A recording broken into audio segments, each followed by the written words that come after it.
Well, what I'm going to do is give a reading of things from this book that I just published. It's published by the Dialogic Poetry Press and available from Amazon. It just came out. It's called A Lover's Art, the Song of Songs in Musical English Meters, plus 200 original love poems in reply. So what I did was I took the Shir HaShirim of King Solomon and I versified it. I turned it into English meter, that is to say, English verse rhythms, so I could sing it, because although it's called the Song of Songs, which may just mean the song made out of shorter songs, or it could mean this is the Song of Songs, the top in the song category, I couldn't sing it, because I didn't know, songs usually have a beat, 4/4, 3/4, 12/8, 6/8, and I couldn't figure that. I couldn't figure out what the rhythm was, and I tried reading it in Hebrew, and I couldn't figure out the rhythm there either. I imagine that I understand there's a lot of discussion about it. What I'll do is show you what the song sounds like in the King James English, which is what I use as my source, because I'm not enough of a Hebrew scholar to do it from the original. And then I'll start reading my versified version. And then later we'll have the responses that I wrote. Just 280 of them. But so, here we go with Solomon's song. The Song of Songs, which is Solomon's. Let him kiss me with the kisses of his mouth. For thy love is better than wine. Because of the savour of thy good ointments, thy name is as ointment poured forth. Therefore do the virgins love thee.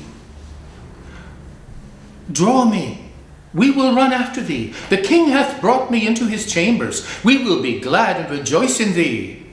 We will remember thy love more than wine. The upright love thee.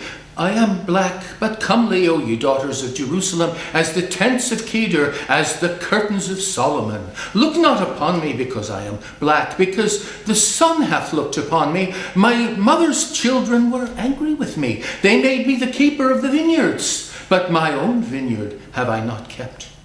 Tell me, O thou whom my soul loveth, where thou feedest, where thou makest thy flock to rest at noon. For why should I be as one that turneth aside by the flocks of thy companions? If thou know not, O thou fairest among women, go thy way forth by the footsteps of the flock, and feed thy kids beside the shepherd's tents. I have compared thee, O my love, to a company of horses in Pharaoh's chariots. Thy cheeks are comely with rows of jewels, thy neck with chains of gold. We will make thee borders of gold with studs of silver. While the king sitteth at his table, my spikenard sendeth forth the smell thereof. A bundle of myrrh is my well-beloved unto me. He shall lie all night betwixt my breasts. That gives you a sample, doesn't it? I stopped at an interesting place, didn't I? This verse has stayed in my mind for quite a while. It's quite lively. And I have also read a good bit of history of Song of Songs interpretation. The best book to read is the Yale Commentary by Marvin A. Pope. It's a big fat book and not a boring page in it. And he cites on this verse Rabbi Joseph Kara, who lived in the 11th century. Kara interprets, a bundle of myrrh is my beloved unto me. He shall lie all night betwixt my breasts. And Kara says, a bundle of myrrh is not what she wants. And betwixt her breasts is not where she wants it. Now, about this kind of thing, we can say that although the Song of Songs is quite visually vivid and like nothing else in the Bible, it will surely startle most readers. It's metaphorical on top of that, so that beyond the vivid interest that it presents on the surface, there's more that you can do. and the commentators have not been loath to do it.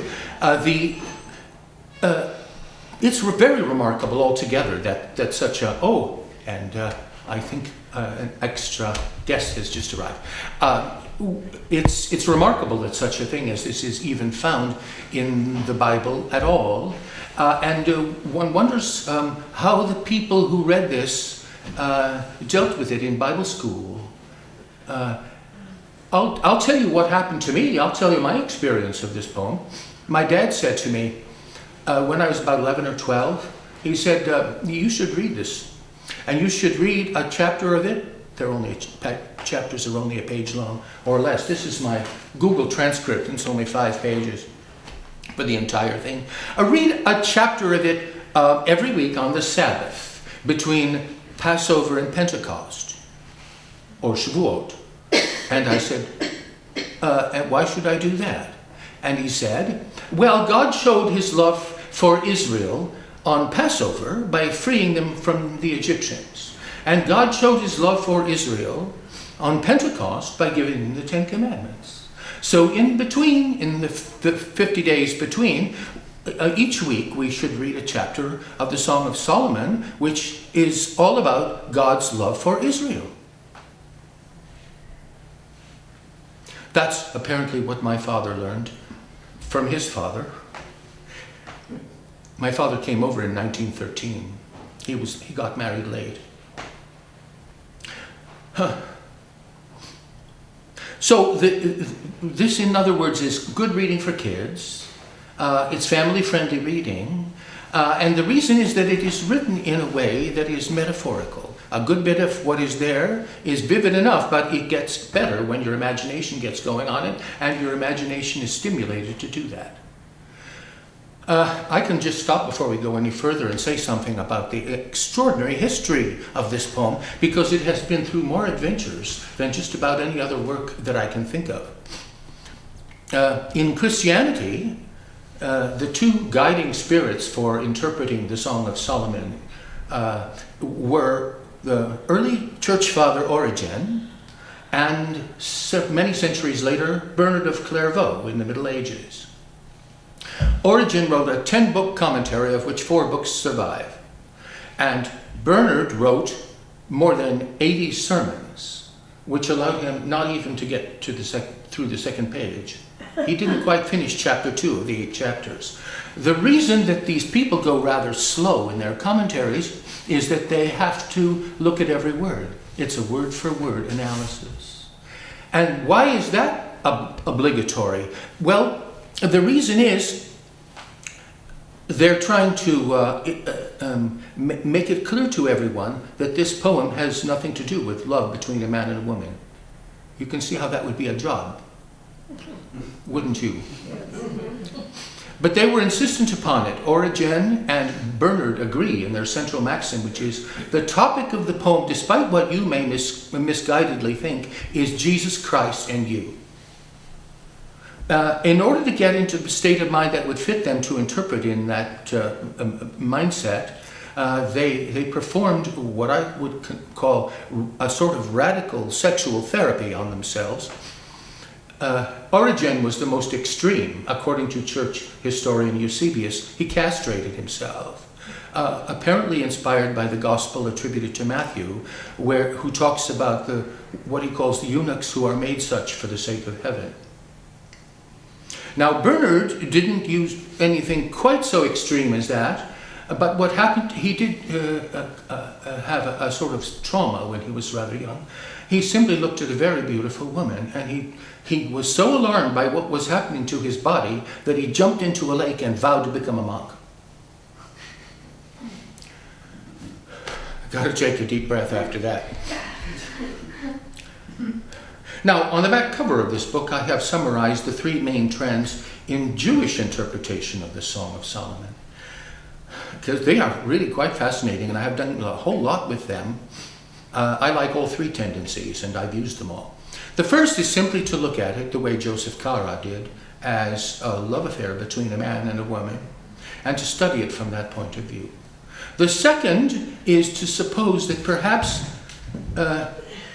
King Solomon is not just talking to a woman, but he might be talking to Lady Wisdom, because he wrote the book of Proverbs as well as the Song of Songs. And listen to how the book of Proverbs begins. The Proverbs of Solomon, the son of David, king of Israel, to know wisdom and instruction, to perceive the words of understanding, to receive the instruction of wisdom. Well, okay.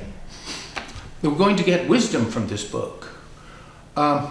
So in the 16th century, a very interesting thing happened. There was a Rabbi, Isaac Abravanel, who had the idea that Solomon was talking to Lady Wisdom.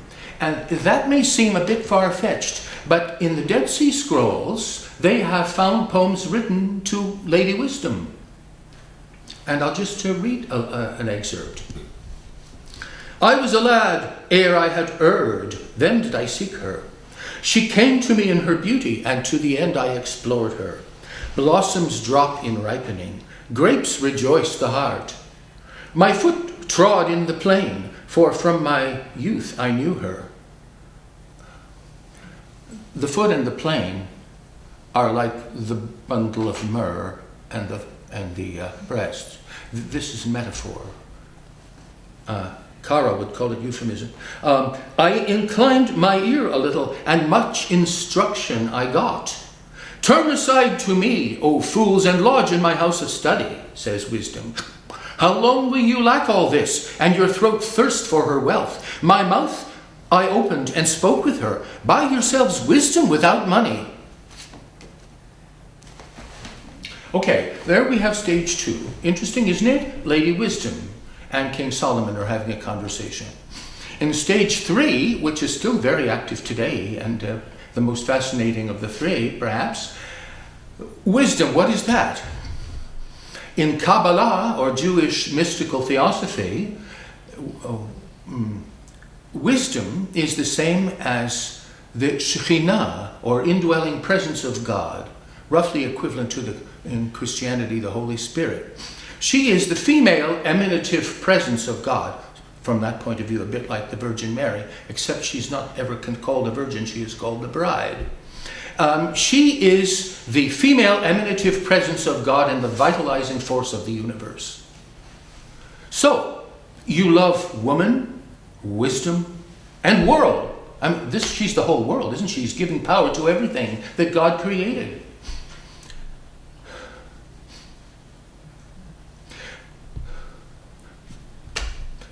Well, the fact is that I like that because as a writer of love poems, I like to switch back and forth between woman, wisdom, and world. I get equally happy no matter which of the 3 I'm talking about. And also, I can conclude this little background by saying a word about Islam and the Song of Solomon. The song is not mentioned in the Quran and perhaps was not known to Prophet Muhammad at all. However, he did read Book of Kings, and he read about the encounter of Solomon with the Queen of Sheba. Yes, that's important, because he gave her lavish gifts, and it even says he gave her everything she asked for. He gave her everything she wanted. Now, that doesn't mean they had a romantic love affair, but maybe. It doesn't take a poet very long to make the big leap, and therefore you have plenty of romantic Persian poetry talking about Solomon and Sheba. Who is the actual woman that Solomon is talking to in a song? She's never named. I think it's important for a woman to have a name, but the patriarchs of the olden times didn't necessarily agree with me. So we never find out what her name was. She is simply referred to as the Shulamite, which is a regional or ethnic indicator. She was from Shulam. It's like saying the Vestalite or the Owegoite. That's not a way to talk about a girl you're in love with. So I call her Shula in my poems. That's, I think, a rather nice sounding name. Actually, a variant of that, Sula, was used in America for over 100 years as a name for African American women. You know, she talks about having dark skin because she was forced to stay out in the vineyard all the time. She had, by her jealous sister, she had a very deep tan. Shachara ani v'na'ava means black am I and and comely and good looking. It translated in the King James, black am I yet comely, because she's afraid people will look down on her, because there seems to be a bit of a racial prejudice. You wouldn't think that would exist in ancient times, but it certainly did. If you look at ancient Egyptian art, all the men have dark skins and all the women have very light skins. Of course, it could be because they're in the house all day and the men are in the field, but I don't think that's the whole story. Anyway, the Song of Solomon then doesn't directly enter the Quran but let me say one more thing about Islam and the Song of Solomon. Ibn Arabi, the greatest of the Sufi teachers, Sufism is somewhat like Kabbalah, the Islamic equivalent is mystical. Ibn Arabi and some of his fellow Sufi teachers taught that when God gave breath to the world, as he gave the clay form of Adam breath when he breathed into it so that it could live, when he created the universe with his breath, that, says Ibn Arabi and the Sufi tradition, that was the breath of a lover, and it was a sigh of longing, and it was a melancholy sigh of the longing of a lover, because God didn't have anybody to love. He had to create somebody or someone that he could love and that would love him back. And since he was an imaginer, God is the poet of all poets. His breath was imaginative breath and caused those beings whom he wanted to love to spring into existence. I make plenty of use of that. Well, so maybe read just a little more before we get to my poem. My beloved is unto me as a cluster of camphire in the vineyards of En-Gedi. Behold, thou art fair, my love. Behold, thou art fair. Thou hast dove's eyes. Behold, thou art fair, my beloved. Yea, pleasant. Also our bed is green. The beams of our house are cedar, and our rafters of fir. This man is really hyped up. He's quite frenzied, I would say. But only that can account for this amazing amount of repetition. And this reminds me of ancient Egyptian love poetry. I think this is closer to ancient Egyptian love poetry than to anything else. I once wrote a paper about ancient Egyptian love poetry, which I can't, of course, read in ancient Egyptian, but I studied a papyrus that somebody had translated into German around 1900, 1901. The translator of the love papyrus was named Wilhelm Max Müller. That's not to be confused with the famous Friedrich Max Müller, an easy confusion to make. The Friedrich was the Sanskrit specialist, and Wilhelm was the Egyptologist. So Wilhelm translated this papyrus of love songs, and most of them are spoken by women.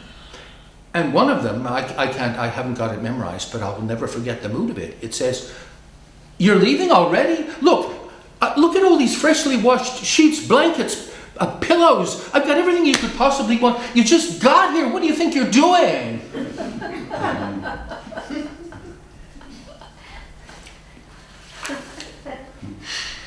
By the way, I should tell you that this Wilhelm Müller was quite nervous about what he was translating, very carefully in his very meticulous style, word for word, and he wrote a preface to the reader saying, "Please don't take this literally as if some woman were actually speaking. I am convinced that no ancient Egyptian woman could ever have spoken like this, and we must treat the entire document as the product of an overheated male imagination."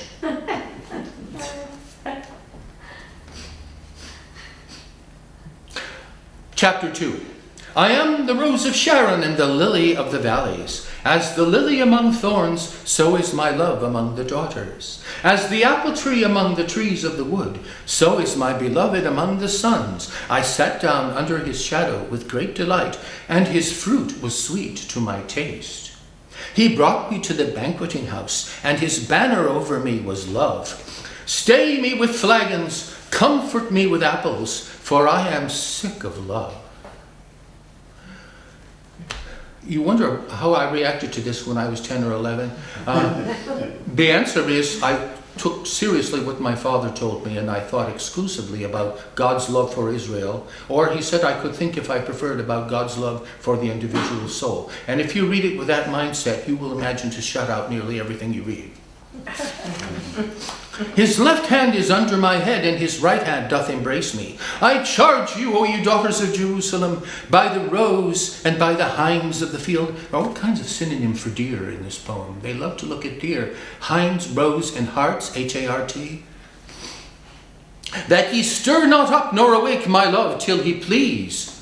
The voice of my beloved, behold, he cometh, leaping upon the mountains, skipping upon the hills. My beloved is like a roe or a young hart. And in fact, if you turn to the very last, I'm not going to read the whole poem. Let's go right away to the end, the last verse. Make haste, my beloved, and be thou like to a roe or to a young hart upon the mountains of spices. I can do a whole lot with that, but I don't have to, do I? You don't have any less imagination than I do. I'm going to leave it to you. What I would like to do, though, is to say that this was so regarded so intently and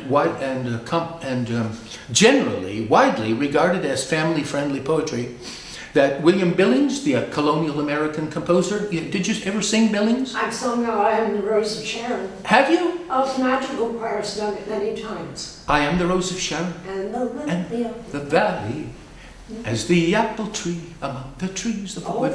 The whole thing that you read. How about the part where, make haste, my beloved, make haste, my beloved, and be like a roe, and be like a roe. And to be like a roe or a young hart upon the mountains, the mountains, the mountains, the mountains, the mountains, the mountains of spices. That's my favorite part. That was thank you. William Billings was a colonial American composer, a tanner by trade who taught himself music, and he used the shape note system. Did he invent it?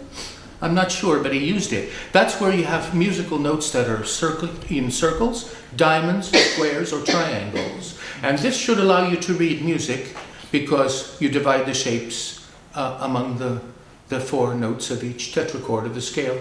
La, la, la, la, la, la, la, la. And he thought that with just keeping nothing but that in mind, if you looked at his shape notes, you could read music and not bother about the lines and spaces. Apparently they still think that in the South. They are still issuing William Billings and other sacred harp tunes. They sing these colonial hymns in southern churches, and I have sung them in Folk Song Club. And let me tell you, nothing is more fun. Isn't that right? There used to be a sacred harp group that met in the First Presbyterian Church many years ago that I sang in. I wish I had known about it. Yeah. The tradition for singing shape note music is to belt it out. You sing loud. And that's what makes it really fun, particularly for me, who am a tenor. And the tenors carry the tune. They do. You know a lot about this. The tenors carry the tune. That was the big originality that was one of the many originalities of William Billings. It's amazing to think of such a powerful creative spirit. He lived in the time of George Washington. American music, some people think, hadn't even got started yet, and I called him nonetheless perhaps the second greatest of American composers. I think the greatest of them all is Charles Ives. But it would take, you agree with that? Well, you can see how Charles Ives. He's very good. I played his Sonata No. 2 for violin and piano, and I have actually recorded it, and it's on my website, martinbidney.com, under music. It took us a year to prepare it because the time signature changes with almost every bar. And it incorporates jigs, reels, ragtime, popular songs of the 1890s, and just anything that I've thought of putting in, but it all fits. Well, I'll do just one more set of verses because it's so nice, even in the King James original. You understand, I'm not unhappy with the King James. It is a masterpiece of the age of Shakespeare. It came out in 1616. But you won't dislike mine either, is my profound hope.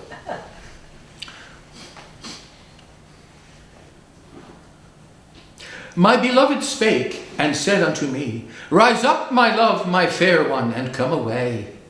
For lo, the winter is past, The rain is over and gone. The flowers appear on the earth. The time of the singing of birds is come, and the voice of the turtle is heard in our land. Turtle dove. Sorry? It means turtle That's dove. in the word, that's the, Turtle dove. in the same song. Yes. Billings said that too. Right. The rain is so. You know what the turtle is? I think some people have already turtle dove. And the reason that why is it the bird called a turtle dove? It has nothing to do with turtles. I became curious about that, and I learned in French class. In French, it is called la tourterelle, and clearly it's nothing but an imitation of the bird call. Doesn't that sound like a bird to you? Yeah. Tourterelle. We learn about it in the song that we were taught to sing in French, Auprès de ma blonde. Have you ever heard this? It means beside my blonde. And just like the Song of Solomon, along with his lady love, he glorifies birds. Let's see, the quail, the partridge, the white dove that sings all day and all night, and the tourterelle. La caille, la tourterelle, et la jolie perdrix. La caille, la tourterelle, et la jolie perdrix, et la blanche colombe qui chante jour et nuit. Auprès de ma blonde, qui fait bon, fait bon, fait bon. Auprès de ma blonde. Well, you get the idea.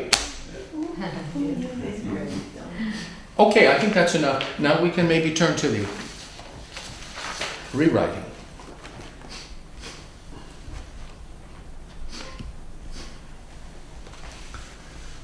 The Song of Songs, which is Solomon's, in musical English meters. Chapter 1, iambic tetrameter. That means 4/4 time. No, 5/4 time. And 1 and 2 and 3 and 4 and 5. No, this is tetrameter. Oh, I should have had more coffee. I'm so used to saying iambic pentameter. Yeah, it's tetra. Because Shakespeare uses this, but this is tetrameter, so it is in 4/4 time, just as I said. Oh, kiss me with the kisses of your mouth. More joying is your love than wine. Your name as ointment poured. By virgins were you long adored. Then draw me, we will run. The king me to his room full soon would bring. We in our Lord are passing glad. More pleasures in his love are had than in the wine. I'm truly black. For you my beauty has no lack. I'm dark as tints of Kedar, pall of curtain when the dusk will fall. And look upon me not with scorn. The sun has tanned me in the morn. My siblings' wrath would never sleep. My vineyard vigil must I keep. Sad vines my own were never kept, nor would be till that envy slept. Beloved of my soul, oh say, where is your flock on summer day? Where will you shepherd rest at noon? I would not turn aside, but soon would bide with you, nor part from where your love would warm the fainting air. I have compared you, dear my love, to steeds that are the heralds of the Pharaoh's chariots. Your cheeks more comely than the gem. One seeks gold chains for you, with silver studs and spikenard from swelling buds. My love, a bundle you of myrrh, that I between my breasts prefer, all night in perfect rest to lie, till morning dew of mercy sigh. O campfire cluster, fair my love, your tender eye more soft than dove. You, darling, you are pleasant, fair. Our bed is green, aroma rare. Of pungent cedar, firm the beams in bedroom shown, as king beseems. The handsome rafters, hardy fir, of heartened sleep the harbinger. Singable, isn't it? Chapter 2, iambic heptameter. This is in 7/4. Yes? I am the rose of Sharon and the lily of the vale. Among the thorns awakening, my love the daughters hail. A tall and well-formed apple tree, the forest ones among. Beyond the other sons, my dear and longed for, hale and young. I sat beneath that shadow of delight, and to my taste his fruit was sweet. He brought me to the banquet hall in haste. There's love upon the banner blazoned, hanging high above. Hand me the flagons, comfort apples. I am sick with love. Beneath my head his hand, the left one cradles me, the right embraces me. You daughters of Jerusalem, be light in step, I beg, as are the roes and fawns upon the field. Do not awake my love, my soul, till he to daygleam yield. The voice of my beloved, fresh awakening from sleep, upon the mountain, skipping on the hill, I see him leap. He is a youthful deer. Oh, look, he stands behind the wall, when into welcome window through the lattice glancing tall. My darling woke and said to me, get up, my sweet one dear, most beautiful, and come away. The flowers now appear. The winter past, the rain is gone, the singing birds have come. The turtle dove makes heard within the land her halidom.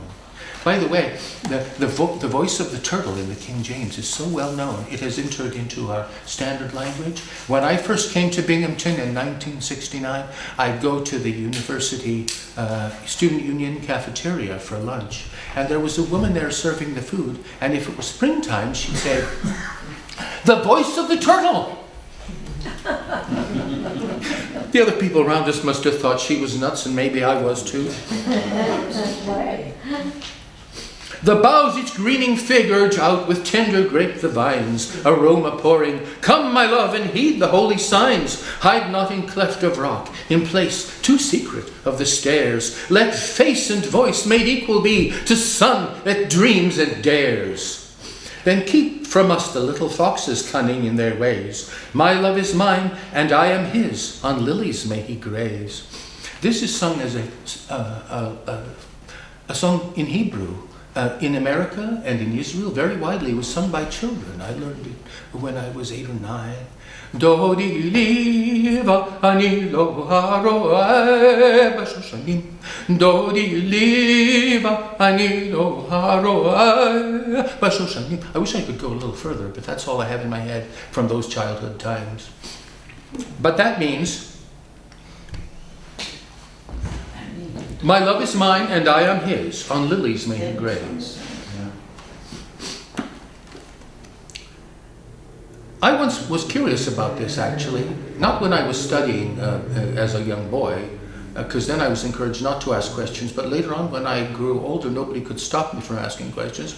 And I asked my father on one Sabbath evening, what does it mean, Dodili vani lo haroi bashoshanim? What does it mean, he grazeth among the lilies? And my father looked at me and he said, I don't have the faintest idea.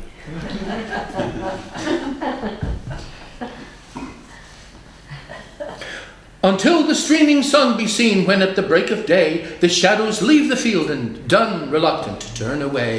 Turn, darling, now to me and be a roe, a youthful heart, upon the Bether mountains bounding. Never let us part, so young and loving, sweet in ample majesty of glance. Command my soul reborn, adoring, deep, and let it dance. I'll take a deep breath after that too, because chapter 3 is all very different, and it has a different time signature. Do you have any comment or question or anything? You don't have to, because I can breathe either way. Chapter 3 is most interesting because the King James... What do you say to that? What do you say after that? I can breathe now. Yes. All right, chapter 3 has a refrain in it, and that is hinted by the King James, version 2. A refrain is a repeated phrase, as you might have in lots of songs, ballads have refrains. But I carry that a little further in my version. In mind I sought, in bed at night, the one who led my soul to light. My heart is anguished by the thought. I sought him, but I found him not. I will arise again and go on every city road, and so the loss may end that woe has brought. I sought him, but I found him not. The watchman who the city round had wandered, me at length had found. Of them I ask in sorrow keen, my soul beloved have you seen? A little time had passed. The goal I gained at last had made me whole, and moodward smooth, renewed, serene, my soul beloved I had seen. I held him, led him, no more grieved, into her home that me conceived, my mother's house. I urge you then, O daughters of Jerusalem, be gentle as the roe, the deer, nor wake my lover sleeping here until he please, who comes with myrrh and frankincense, and would bestir the folk. Full 80 valiant men surround the kingly bed, and then they hold their swords, each warrior, lest threat from wilding night occur. King Solomon a chariot made from wood of Lebanon, arrayed with silver pillars, base of gold, and purple coverlet, to hold the love within, you daughters dear. Go, Zion maids, he will appear, crowned as on the wedding day, when by his mother's aid there lay upon his head the wreath, and say, the one I sought and found is here.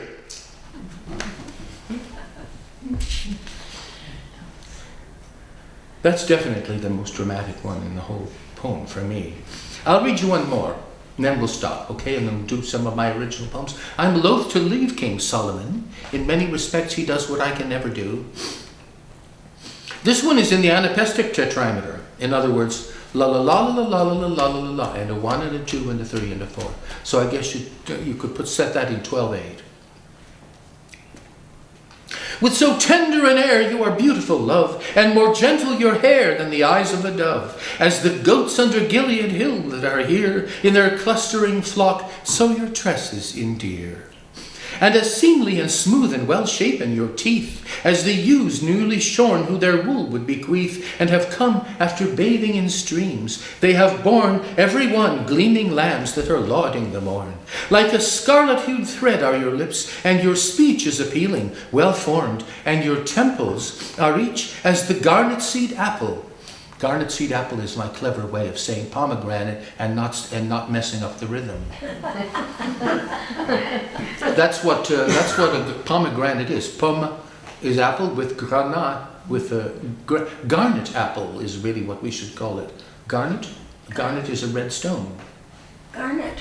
Garnet. Yeah, we don't see that too often, but it does exist. As the garnet seed apple in ruddy ripe hour, and your neck firmly built, David's armory tower, where the buckler and shield of the mighty are hung, and your breasts are like deer, that are twins, that are young, and that feed among lilies, till daybreak and shades flee away, and the night that his heartbreak unlades, I will go to the mountain of myrrh, to the hill where my purpose the frankincense herb can instill.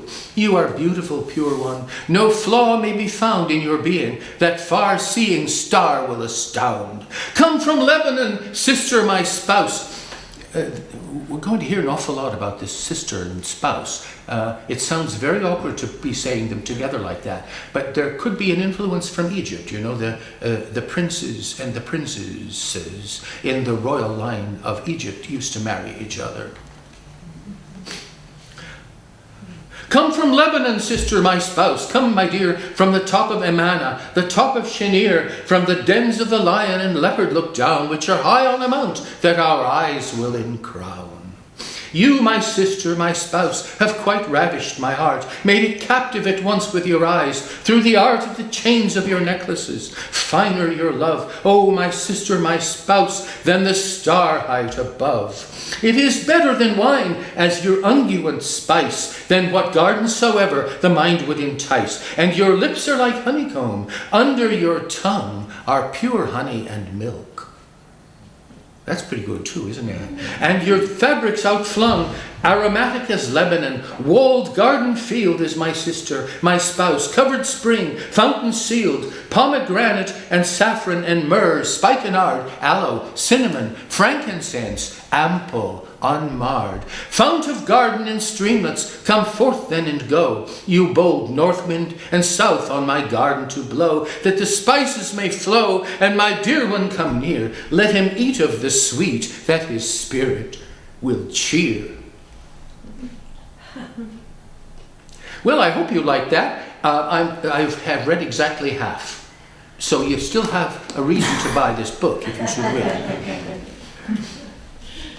So now I can go to some poems that I wrote. Solomon-like poems. Well, here's one where I bring together Solomon and Venus. I do that a lot. I mix up traditions. This is poem 22. Quoth Solomon, when Shulas played, legato and vibrato made the means of moaning melody, then will a world hymn enter me. So by the gleaming wave that swept with love in dream, the men that slept would Venus to their touch disclose the depth of the celestial rose. In rising and subsiding she the forceful morning of the sea revealed, and when she warmer grew, would seething heat of sun ensue. The surging current and the birth of molten love in sky and earth blend ocean and refining fire in godly body of desire. I hope I'm keeping with the tradition. Let's try another one. I got through the scholarly part of the talk already, so now we can just go at random. We've got plenty here to choose from. Here, actually, I quote from Solomon in my first stanza, just to show how much I am imbued with his thinking and feeling. Make haste, beloved, being like a roe on both my fragrant mountains, there to graze until the light of playfulness arrays the sparkling eye with bright, away with woe. I wear the sun for monocle, said he, whose emblem, Mayakovsky, is a cloud in trousers. Mayakovsky was a Russian poet, very famous. He committed suicide apparently for love. And he wrote a poem called The Cloud in Trousers. The cloud in trousers. Yes. That's a cloud that wears trousers? All right. A real airhead. No, I don't want to say that. Maybe I'm a cloud that pants. Oh, sorry for that. Let him be light pervaded, sun suffused. Religions crowd about a mystery that feeling high and riant is allowed to glimpse. Riant means laughing. I like old words. In fact, I have founded a society called Society for, it's called Adopt a Word. Adopt a word means you take some old word that perhaps has had a distinguished career some centuries ago and has been abandoned. And you give it new life, you give it a home, you give it a job, you rehabilitate it. Religions crowd about a mystery that feeling high and riant is allowed to glimpse for human humor to the dance of dervish whirling sounds the tune bemused. We know far less about infinity than of a rocket to the moon the ants. Let doctors of divinity be proud of Eden protoplastic early oozed, which made the blob a bobolink, that we may echo in our dreams of glad romance. For what is May? Permission. You may. Love unbowed, or our Veracruz, Spanish phrase Veracruz, the true cross. Our Veracruz, 'tis that we Vero cruised. I'm really quite hopeless as a punster. And I'll read you one more in this vein.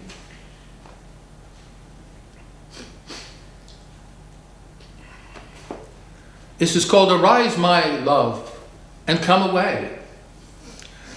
Song of Songs, chapter 2, verse 10.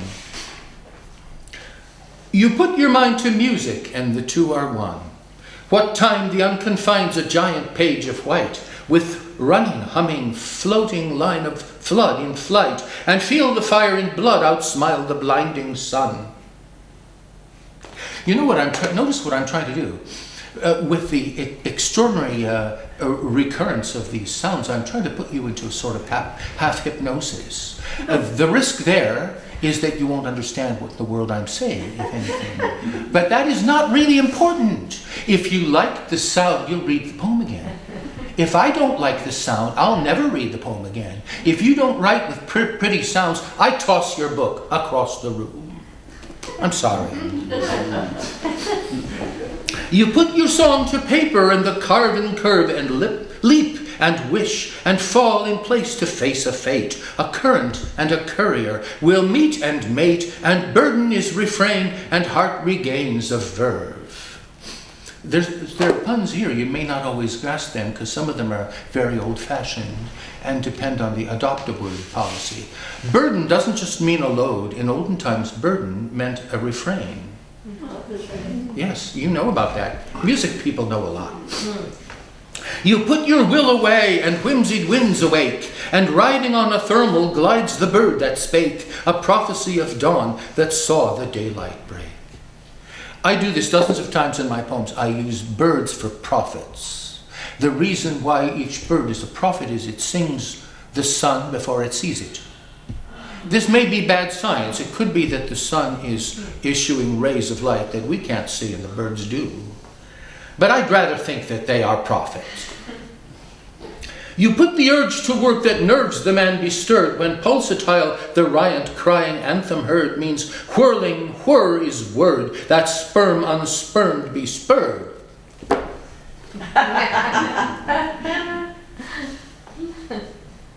Did you say something? No? Okay. Sperm unspermed. Sperm unspermed. Unspurned. Be spurred. Be spurred. Be Spurred. spurred. Yeah. It's not unusual to have people at readings asking to please slow down. And then I wrote a poem. Remember that chapter of Solomon with a refrain? I wrote a poem like that with a refrain.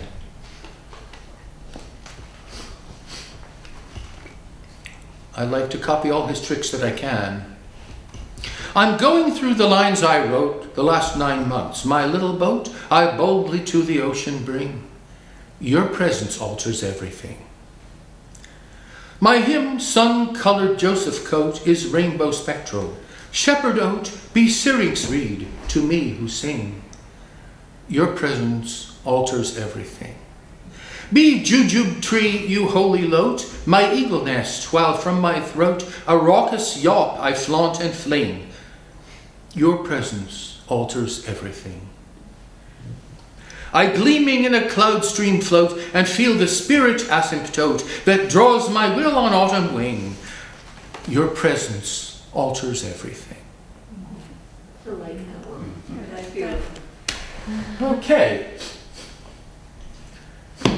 Oh, well now, I talked about love of woman, wisdom, and the female aspect of God that vitalizes the world. So this means that a love song and a religious song, love and religion, are thoroughly blended in the history of the interpretation of Solomon, if not in Solomon's poem himself. It's a little bit hard to get textual references for some of that material because God is not mentioned in the Song of Solomon. The point is not to teach you how to behave by the example of God or anything like that. In fact, God doesn't have to be mentioned in a Bible book. In the book of Esther, he is not there. Some people don't like to see God as absent anywhere, regardless of what the evidence says, and so the mystical Jewish interpretation of the book of Esther is to see the root STR as the root for being hidden. And Esther can mean in Hebrew, I will hide. Okay. Now, where are we now? Yes. A poem. I actually ended the poem with an experience, again, of me as a 12-year-old. Reading a religious text and thinking about it from an angle that would be perhaps congenial to King Solomon.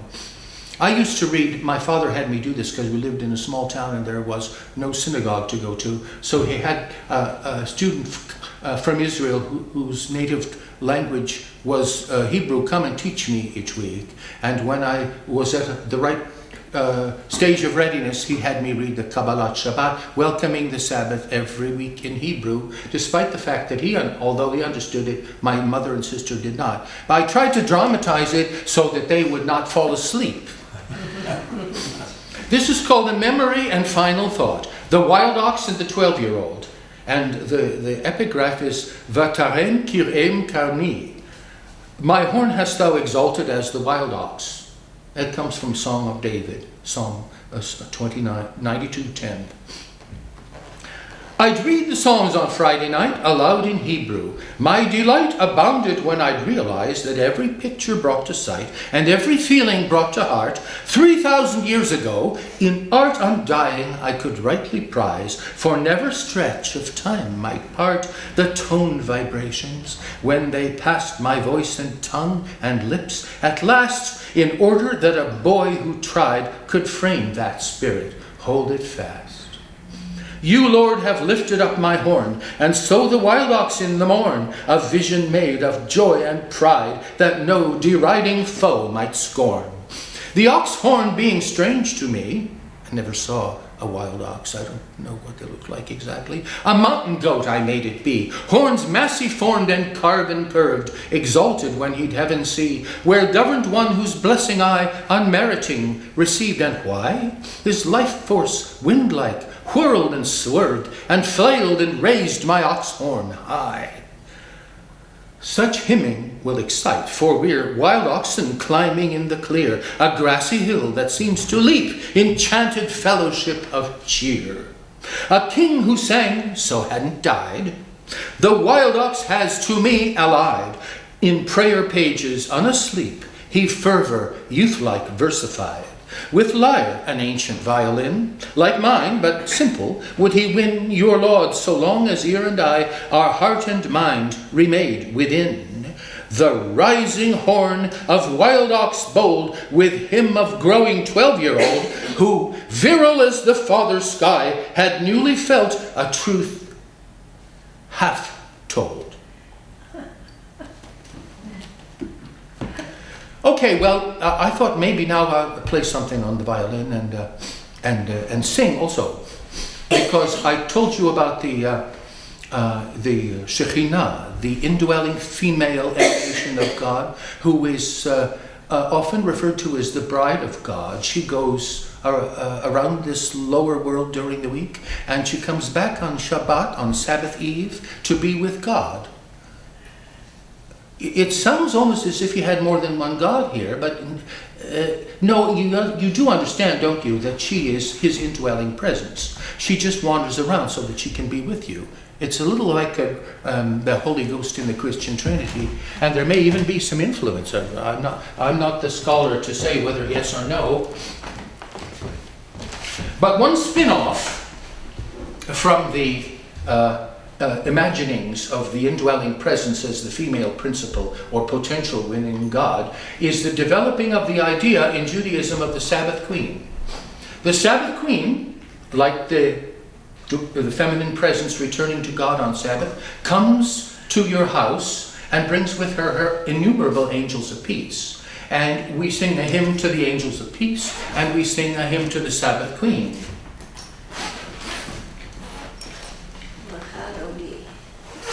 Lechadodi. That's what I will sing a verse from. Lechadodi likrat kala. That means, come, my friend, to meet the bride. It was never explained to me exactly whose bride she is. She could be the bride of the individual soul. She could be the bride of the Jewish people. An imaginative person never lacks for explanations. But I think that given the atmosphere in which she as a poetical entity was conceived, she is really the bride of God.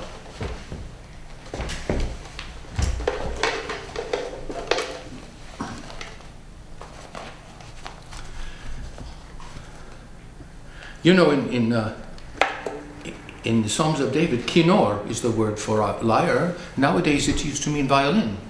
Yes? Nice, huh? So I'm just the latest David.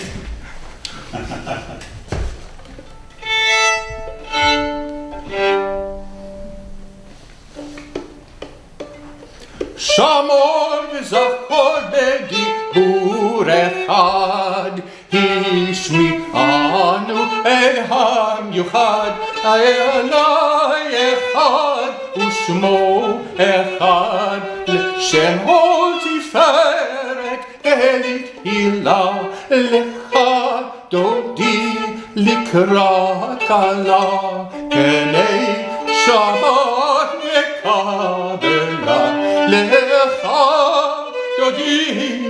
Nikra Kala Pinehei Shabbat Nikabelo. That's just one verse. It goes on for quite a lot of verses. If you've sung Le Chadodi or heard it sung at a Jewish service, you've probably never heard that tune before. No. It's never used. But it is said to have been used in the time of Lord Byron by Lord Byron's songwriting collaborator, Isaac Nathan. Together they wrote more than 30 songs, which were published under the title of Hebrew Melodies. And many people think that the Hebrew melodies are just poems and melody is a metaphor. But no, it was a joint songwriting project with a Jewish composer, Isaac Nathan, and they were out of print for 150 years, but a scholar at Berkeley named Professor Berwick has reprinted them. And one of the songs, Isaac Nathan tells us, is one that he set to music from Le Chadodi. And he made out of it the song She Walks in Beauty for Lord Byron's lyrics. Let me show you this She Walks in Beauty. She walks in beauty like the night of cloudless climes, starry skies, and all the best of dark and bright meets in her aspect and her eyes, thus mellow too, that tender light which night to gaudy day denies, thus mellow too, that tender light which night to gaudy day denies. Now, don't you think that tune fits Le Chadodi very well? Yes. I am probably the first person to sing it to Le Chadodi since the time of Isaac Nathan, who was reporting on this, on having sung it weekly at synagogue in the Regency decade, sometime between 1810 and 1820. Regency because King George IV had to be the regent. He couldn't be the king yet. He was too young. And his father, King George III, was crazy. He was insane, although intermittently he could go back and forth. You never knew on a given day whether he was going to be insane or rational. You never knew what this ruler was going to do next. I won't draw any parallel.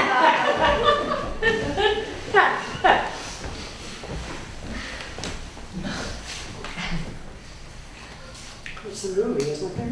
The Madness of King George. Sorry? They made a movie called The Madness of King Yeah, The Madness of King George. I'm just wondering. Well, there is another very interesting wedding of love and religion. I've been talking a lot about that in another Jewish song. And that appears in the book.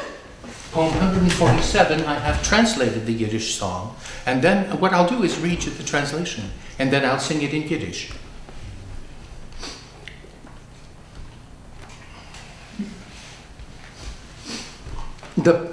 It's called Papier ist doch weiß und Tinte ist doch schwarz. The ink is dark, the paper white. To you my heart has taken flight. 3 days I'd wait, should you command, to kiss your face, to grasp your hand. Last night I to a wedding went. What lovely girls their presence lent, but not a one as you so fair. Your bright black eyes, your raven hair, your figure slim, your noble face. My heart's enkindled by your grace. There's no one knows how hot it burns. In life, in death, to God one turns. Pray grant, dear Lord, my one desire. You raise the rich man's honor higher. To me a little hut pray give, where I may with my loved one live. I wrote a reply to that. By love he smitten needs must pray, an act of God it seemed to be. The school taught Jewish youth the way to love, and unimpugnedly. If so devoted he should stay, perhaps a teacher he'll become. He won't then be receiving pay, surviving on donations from the pupils whom he daily schools. He mustn't ask the Lord for much, but understanding true love rules, he hopes the heart of God to touch. He'd like a tiny house and yard where with his loved one he could live. God wouldn't find it very hard to pious minds such gift to give. Should this be pitied? Not at all. We're each made vulnerable by the God, the love, whereon we call to help us humble from on high.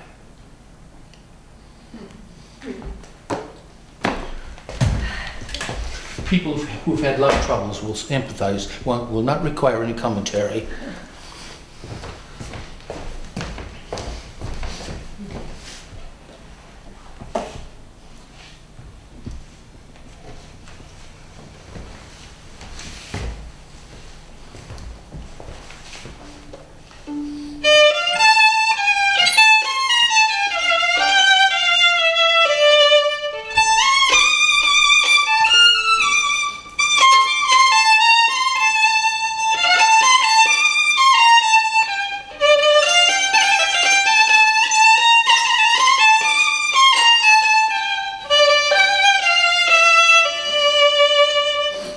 Papier ist doch weiß und Tint ist doch schwarz.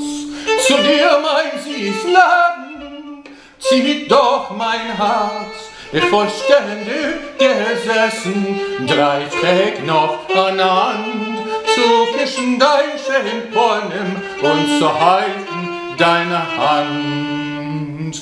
Nächten bin ich bei der Hassene gewesen.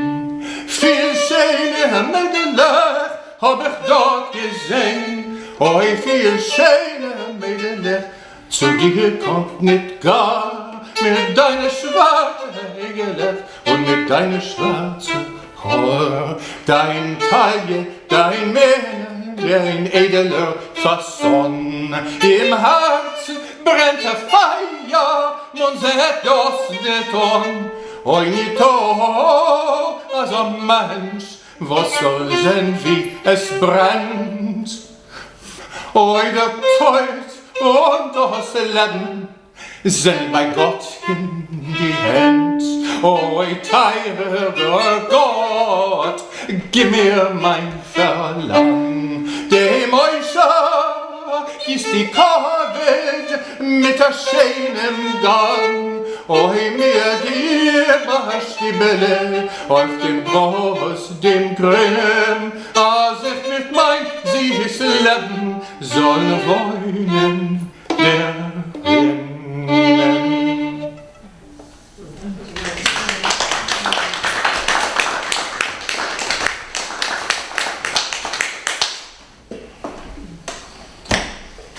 That's all the fiddle playing I've prepared. We can go back to words.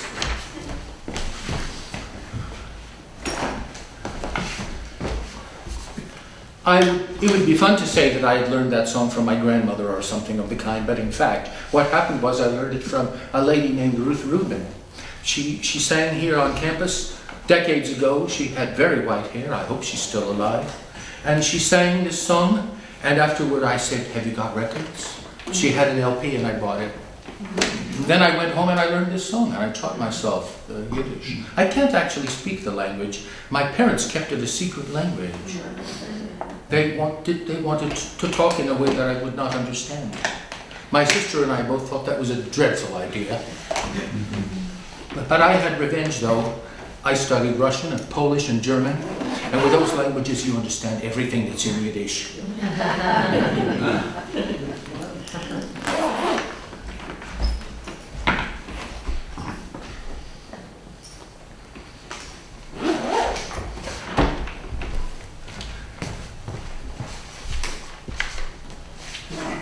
Okay, let's see what we got. Oh, in connection with this theme of the indwelling presence and the Sabbath Queen, and they're both being basically the same, comes the Talmudic tradition that a Jewish husband and wife should have romance on the Sabbath. And the best way to do this is to stoke yourself up well with garlic.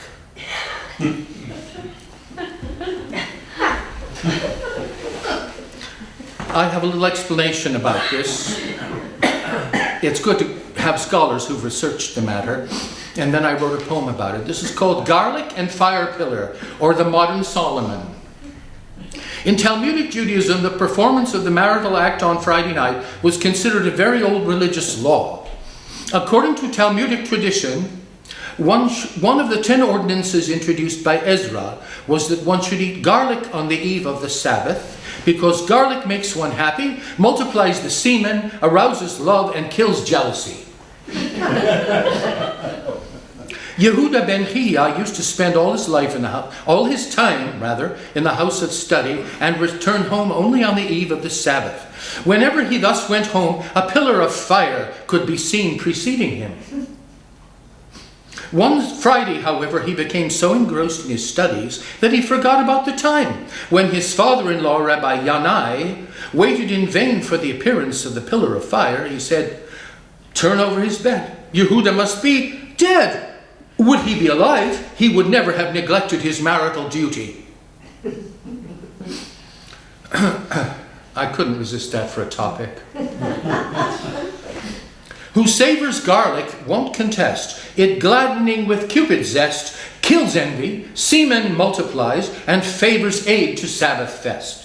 The rabbi after study hies to home and wife, and finds arise before him all the happy way a fiery pillar guiding wise. He dreams of garlic, nor would stay a moment longer than he may, but rushes on. The more he dreams, the more the heart a role will play.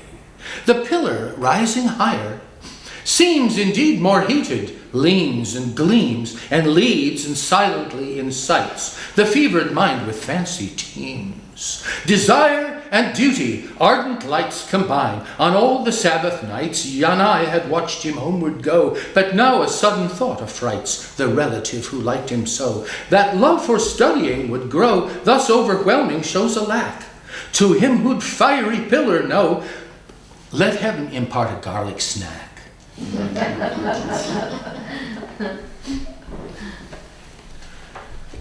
Well, that's not so strange for me. I like jokes. I like jokes of all sorts.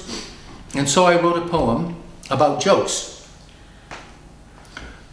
It has to do with love in part. I wouldn't allow it in this book if it didn't. But the main theme is announced in the title. A human's the meeting of humus and humor.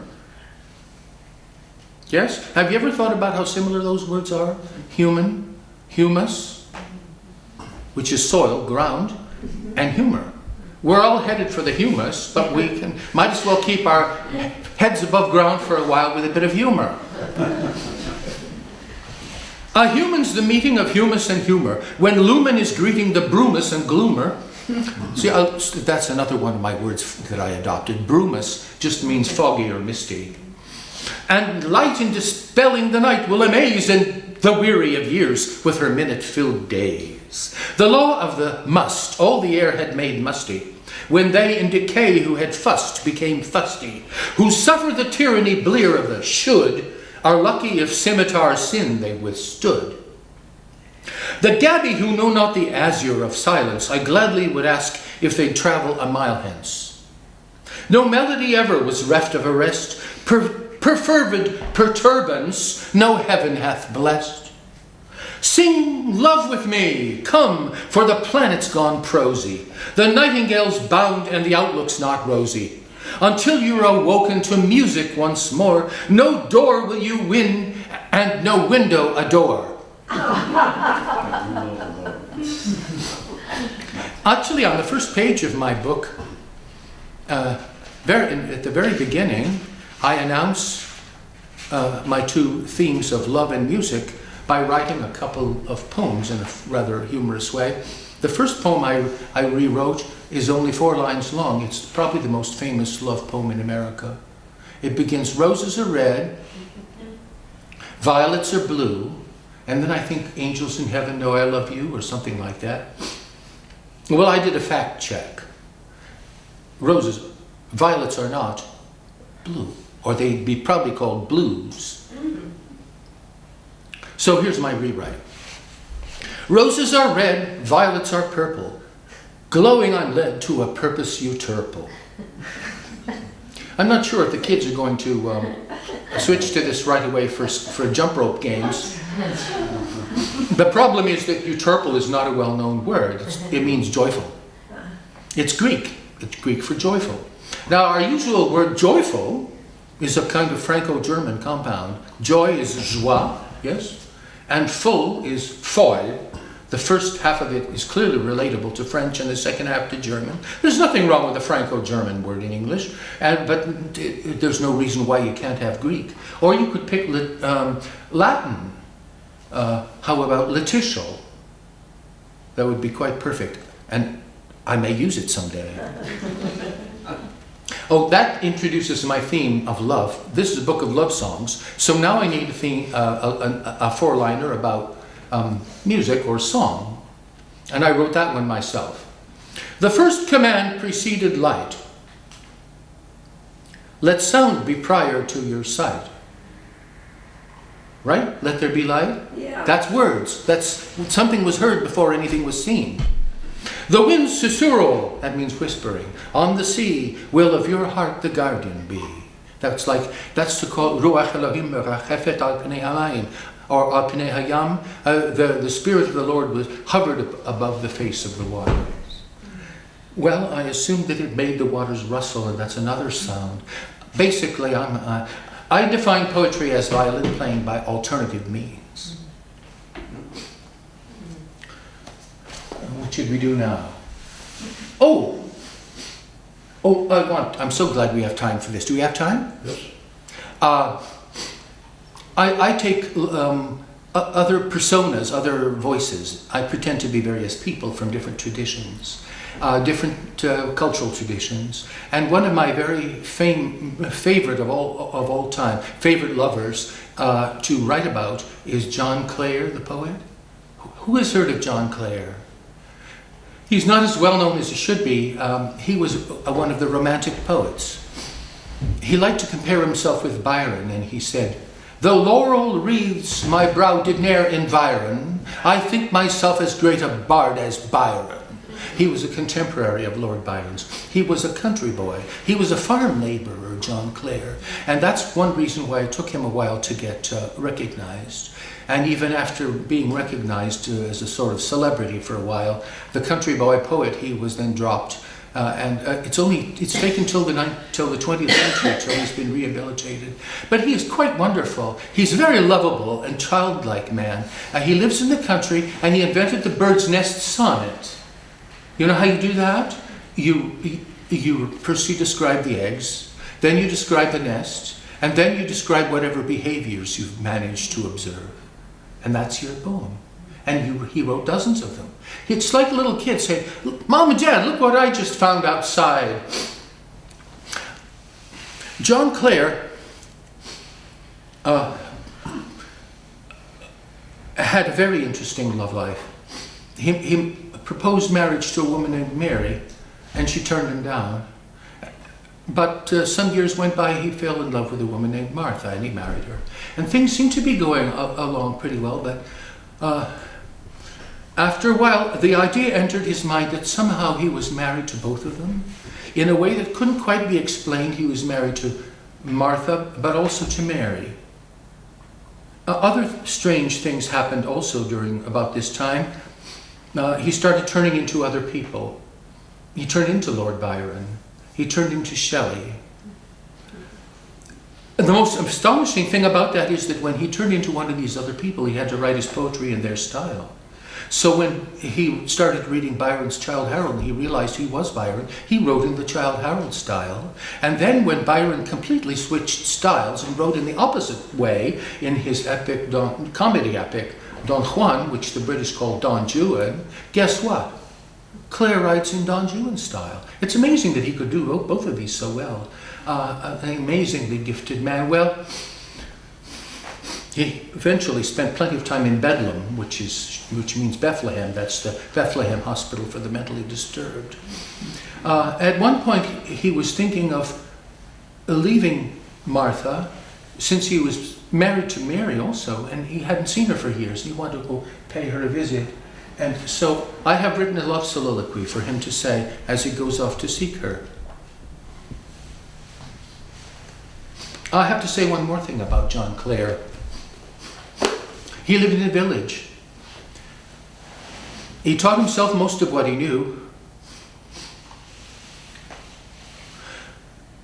But his English always remained local village English, and the villages were separate from one another. And dialect words were used in his village that were not used in the neighborhood around. And so half the words he uses, I don't understand.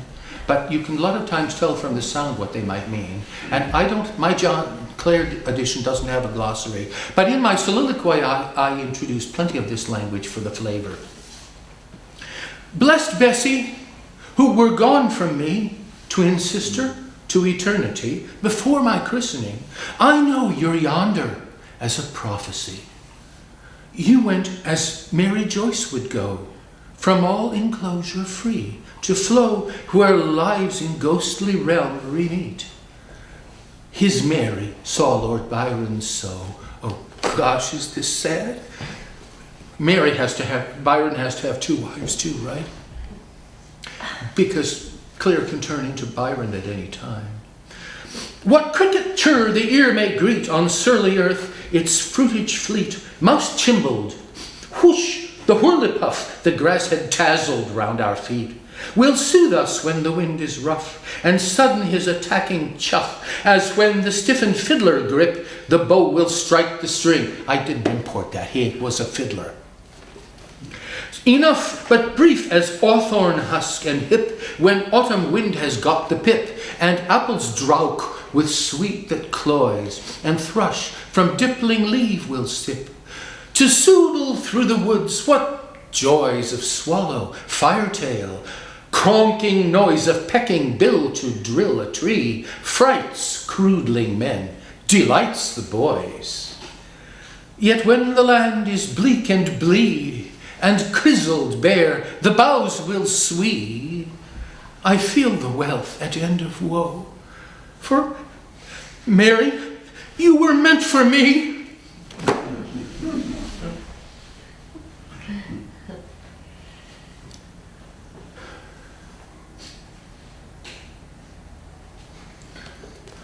Okay, let's try something a little lighter.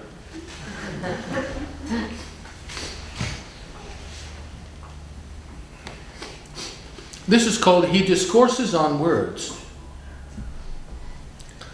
And it has an epigraph, a little quote from some other poet. Doesn't say who. Actually, I wrote it. Then lithely to a depth he dove, who lively in a sweven swove. No, it isn't Lewis Carroll. I'm flirting with nonsense here, but it isn't nonsense. This is a couple of examples of my adopt-a-word policy. I adopted the word sweven, which hasn't been used for quite a while, though it's still in dictionary. Anybody know what it is? Dream. A dream, yes. You're a medievalist, so you know. In the Middle Ages, they loved this word. The word sweven had a distinguished career for hundreds of years when it meant dream. During those years, actually the word dream comes from a very peculiar root, which means it originally meant a noisy festivity. It didn't mean what we now think is dream. And dream took a long time before it pushed sweven out of the way. But I like sweven. And my second word for adoption is swive. Swive. That was popular in the Middle Ages too. Yeah. It's a 5-letter word that I am proposing to replace the more popular so-called 4-letter word, because I don't like that 4-letter word very well because it's lost all meaning. It has become the verbal equivalent of what I'd call non-nutritious additive that people just throw in and it has no value. That's the kind of thing you avoid when you go food shopping. So I use swive, which means exactly the same thing, but is a whole lot more fun to say. It's beautiful. I don't know what the past tense is, so I invented one, swove. And then the participle might be swiven. He has swiven. Wouldn't that be nice? Because it sounds almost like swiven, a dream. What could be dreamier? So here's the poem. Although to swive is like to sweep, while sweven is a dream in sleep, a swiver sweven heaven high may reach and make an angel weep. A sweven is to swiving nigh, they raptured and enravished lie, who while on earth in might alive make love arise to upper sky. We gladly rhyme the handy swive with every strider who might strive to blend, befriend, ascend, and spend, and with a cry on high arrive. A teaching that will never end, with lightning leaven led to wend, what swiver might soever leap, and on that sweven strength depend. You can tell I had a whole lot of fun writing that. So you can join the Adopt-A-Word Society. Have great adventures with new words that just, they were good at one time, but they haven't been around for a while. Another bit of Does the humor. word that you adopt have to be a word that was used a long time No, ago? it doesn't. It suggests that I'm a conservative and I like things, I like my super radical innovations to be so old they've been forgotten. In other words, it's the most extreme conservatism, which is so peculiar that it turns into radicalism. I think that's because I was born on the Tusk, where Taurus, the bull-headed conservative, meets Aries, the springtime leaper, the innovator. I sometimes use horoscopes too. Should I read a horoscope poem? I might as well, huh? 246.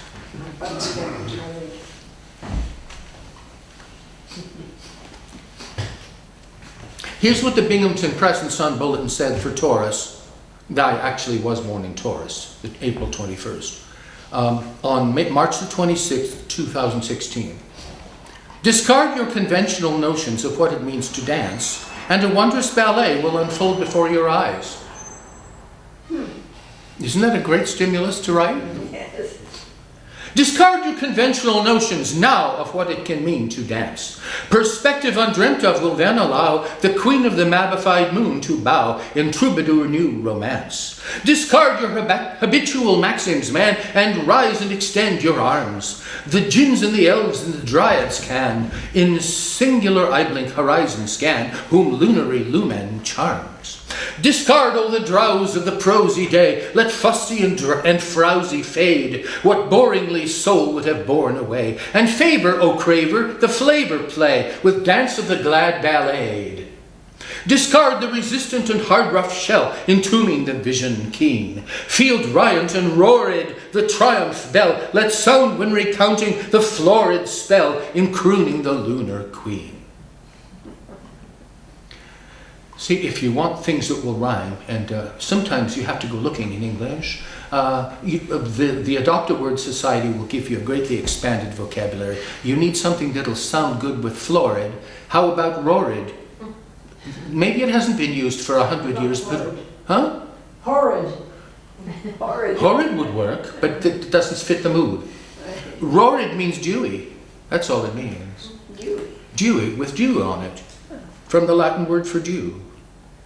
Oh yes, here's something. Okay, You got 5 minutes. let's have one more poem. I'll read something from a different tradition about love. I will read about Mars, Venus, and Vulcan. We haven't done much with the Greeks and love. I did have Venus in one poem briefly. Oh, sorry.